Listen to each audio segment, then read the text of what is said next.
Prime Minister Justin Trudeau is promising a massive federal program to deal with the housing crisis in Canada. The Prime Minister making another of his pre-budget announcements today ahead of the unleashing of the federal budget on Tuesday. But he's not saying how much this program will cost. Al Sweeney has the story.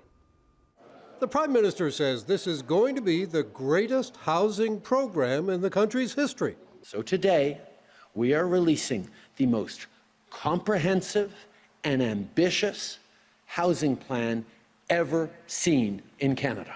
Trudeau says the plan is aimed at making housing affordable. People could own homes for no more than 30% of their income, especially young people. It's a plan to build housing, including for renters, on a scale not seen in generations. We're talking about almost 3.9 million homes by 2031. He's talking about 3.9 million homes, but in fact his plan would build 2 million. The rest would come through other programs.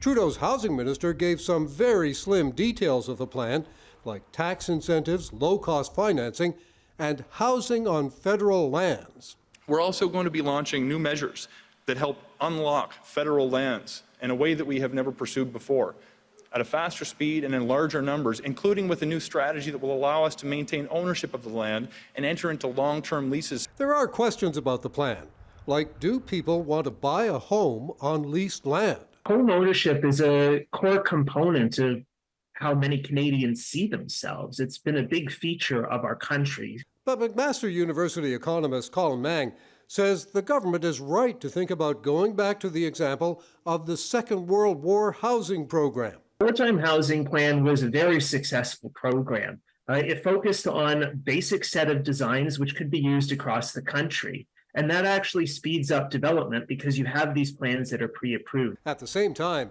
the new plan wouldn't build houses overnight. Unfortunately, we are in a crisis that's not going to get solved, in the next few months. But this is certainly going to push us in the right direction. Ahead of the budget next week, the government didn't say how much this plan is going to cost, with an Angus Reid poll showing 59% of Canadians already worried the government is spending too much, and 66% saying this year's projected deficit of $40 billion is too high.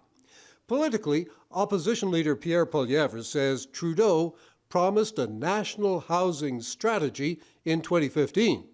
But in a social media post, he says since then, mortgage payments doubled, rents doubled, down payments doubled.